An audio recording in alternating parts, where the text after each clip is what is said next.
Audiobook Maquiavel Pedagogo ou o Ministério da Reforma Psicológica, de Pascal Bernardin. Capítulo 4. A redefinição do papel da escola e o ensino multidimensional. O ensino não cognitivo e multidimensional. Armado das técnicas mencionadas acima, é possível redefinir o papel da escola, que deverá então oferecer um ensino multidimensional, intelectual, mas sobretudo ético, cultural, social, comportamental e até mesmo político e espiritual. Qual concepção do homem subtende a educação de hoje? O que pode ela oferecer e o que podem oferecer os professores a seus estudantes? O educador do futuro deverá trabalhar muito mais para estabelecer e desenvolver relações humanas e uma rede social em sua classe, obtendo-se da orientação mediante o ensino exclusivamente intelectual. Cabe aos professores tanto transmitir os saberes quanto compreender seus alunos, bem como as atitudes destes para a educação, as atitudes recreativas, o trabalho e as relações sexuais. O professor deve estar aberto ao diálogo com os jovens e lhes falar das relações humanas, da ética, dos valores, das atitudes e das modificações de atitudes, das ideologias, das minoridades étnicas, das enfermidades, dos ideais e das visões de futuro, reticências. Os conteúdos educacionais devem preparar os jovens para seus papéis futuros, relações sexuais, papéis parentais e profissionais, responsabilidades cívicas. Os países hão de querer, talvez, fixar seus objetivos específicos para a década de 90, relacionando-os a cada um dos aspectos propostos abaixo. Reticências. Expansão dos serviços de educação fundamental, que abrange, segundo o glossário da Unesco, fornecido em documento anexo, a aquisição de conhecimentos, de competências, de atitudes e de valores, e de formações para outras competências essenciais destinadas aos adolescentes e aos adultos, sendo a eficácia das ações avaliada em função da modificação dos comportamentos e do impacto sobre a saúde, o emprego e a produtividade. Uma maior aquisição por parte dos indivíduos e das famílias em virtude do concurso de todos os canais de educação, inclusive a mídia, as outras formas de comunicação modernas e tradicionais e a ação social, de conhecimentos, competências e valores necessários para uma vida melhor e um desenvolvimento racional e durável, sendo a eficiência dessas intervenções avaliada em função da modificação dos comportamentos. Declaração Mundial. No entanto, esses resultados não devem provocar resignação nos educadores ou levá-los a concluir que a escola não pode ter nenhuma influência real sobre as ideias políticas e mentais da criança. Nada disso é verdade. A influência da escola deve também ser avaliada em seu justo valor. Conselho da Europa. Note-se que no Reino Unido foi feito um esforço para definir 8 domínios gerais que formariam a base de um tronco comum. Abre aspas, a criação artística, a ética, as línguas, as matemáticas, a física, as ciências naturais, a educação social e a instrução cívica, a educação espiritual, fecha aspas. OCDE, 1983, página 62. Nesse caso, trata-se de um ato normativo e de uma estrutura curricular que põe em evidência a importância da educação espiritual, Unesco. Preocupados com essas tarefas bem mais progressistas que os ensinamentos clássicos, os professores não possuem mais, evidentemente, nem tempo, nem as competências, nem o desejo de prestar um ensino sólido. O desmoronamento do nível escolar é, pois, a consequência inelutável dessa redefinição da escola. Essa visão expandida das responsabilidades do setor educacional não implica somente uma maior relevância dos conteúdos de formação e sua adequação ao ambiente socioeconômico, mas também uma modificação radical das finalidades dos sistemas educacionais. É preciso romper com uma recepção elitista, profundamente ancorada nas mentalidades, tanto da parte dos educadores quanto da dos pais, que privilegia os aspectos mais acadêmicos de ensino, e segundo a qual a escola primária prepara para o ensino secundário, o qual, por sua vez, prepara para os estudos superiores. A escola para todos deveria ser um instrumento do desenvolvimento individual e do desenvolvimento econômico e social, e não da mera reprodução social a serviço de uma minoria. Em relação a isso, a mesa redonda trouxe à luz a necessidade de uma educação multidimensional, que leve em consideração todos os aspectos da criança em seu ambiente e não se limite à inculcação somente de competências cognitivas. Assegurar o exercício de todos significa antes modificar as finalidades dos sistemas de ensino, que privilegiam a competição e a seleção, e, portanto, modificar os objetivos e os critérios de avaliação dos alunos, para evitar que um fracasso no exame não conduza à exclusão social. Reticências. O esforço de reestruturação dos programas e métodos escolares, além de objetivar sua maior relevância, deveria igualmente se aplicar, na medida do possível, em estabelecer um melhor equilíbrio entre diversos tipos de atividades, especialmente aquelas de caráter cognitivo, as de caráter prático e até utilitário, como o trabalho produtivo, e as que favorecem o desenvolvimento das capacidades pessoais da criança, criatividade, iniciativa, curiosidade, destreza, resistência, sociabilidade, as atividades artísticas e as criativas, a educação física, as atividades a serviço da comunidade.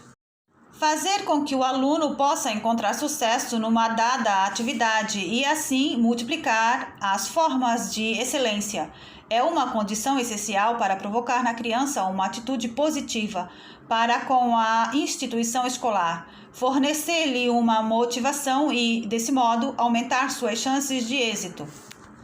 O ensino multidimensional compreende duas partes principais: um ensino ético, destinado a modificar os valores, as atitudes e os comportamentos, e um ensino multicultural, depois intercultural, destinado a arrematar essa revolução psicológica mediante uma revolução cultural.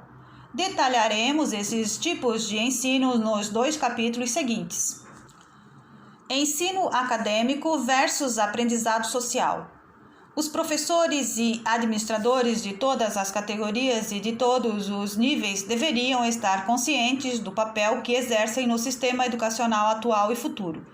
Eles deveriam compreender que seus papéis e suas funções não são fixos e imutáveis, mas que evoluem sob a influência das mudanças que se produzem na sociedade e no próprio sistema educacional.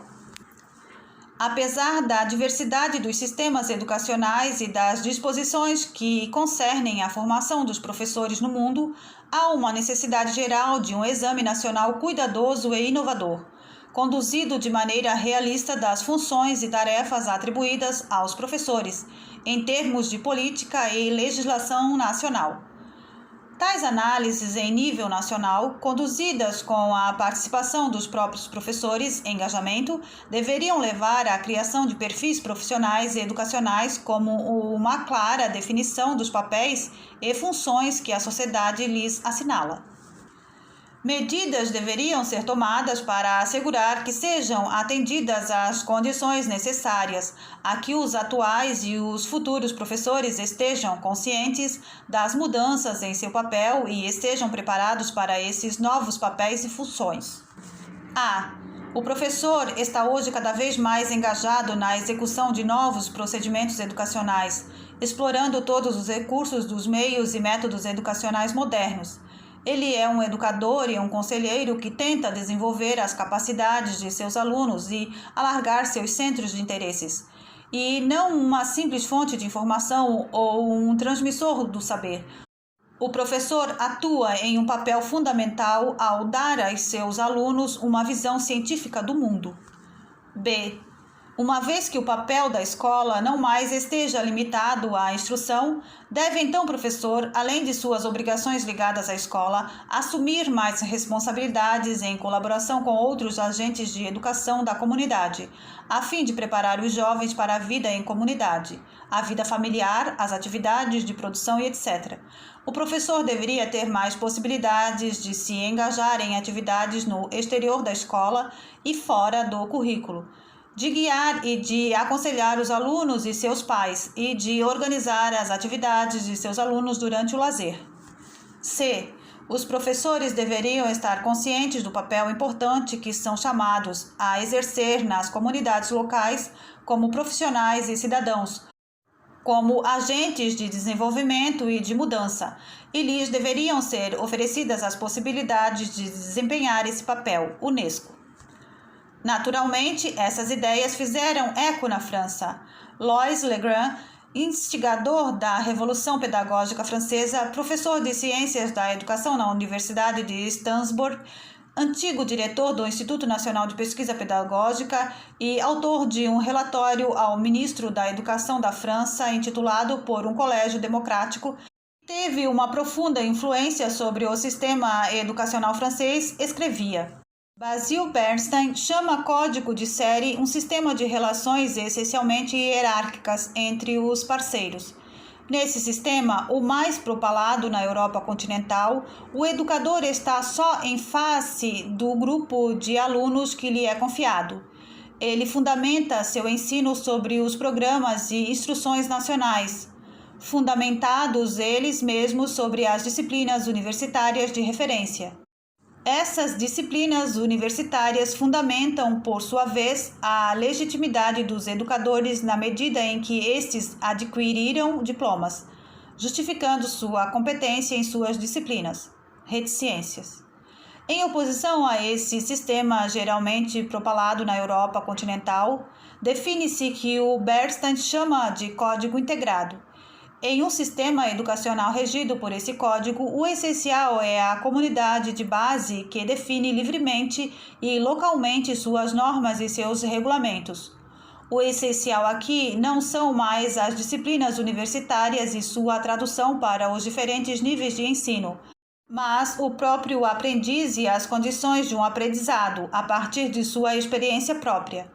É o encontro dos objetivos gerais de natureza fundamentalmente educacional e transferível com a realidade local dos alunos e de seu meio que permitirá definir a natureza dos programas e dos métodos. Reticências. De um ponto de vista estritamente pedagógico, levar em conta as preocupações locais e a realidade dos aprendizes significa privilegiar o estudo do meio e desenvolver projetos interdisciplinares. As disciplinas universitárias perdem assim sua situação dominante e tornam-se auxiliares instrumentais de uma abordagem interdisciplinar, ou antes transdisciplinar, da realidade estudada.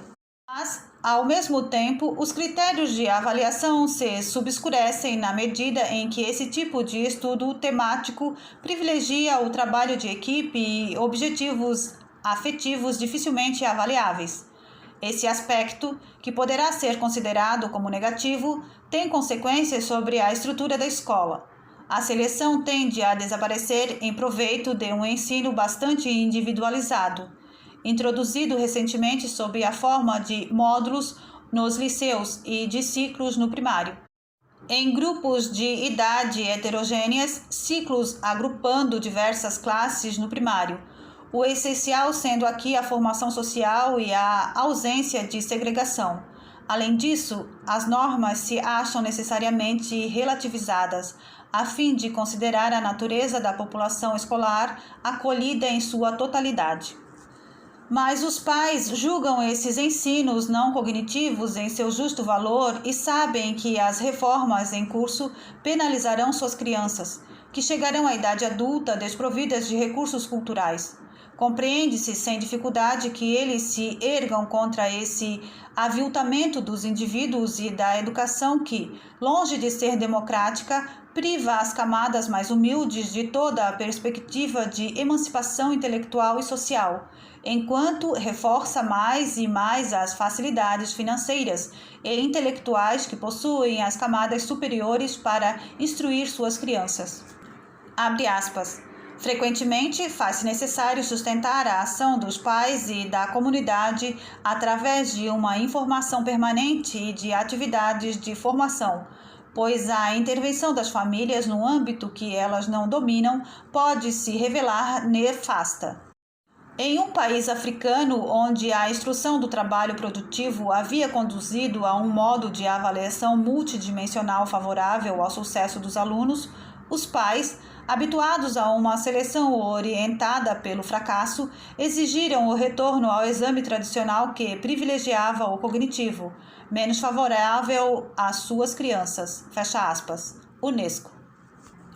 Audiobook completo na descrição do vídeo. E se você está gostando, deixe um like, deixe um comentário, se inscreva no canal, compartilhe com seus amigos.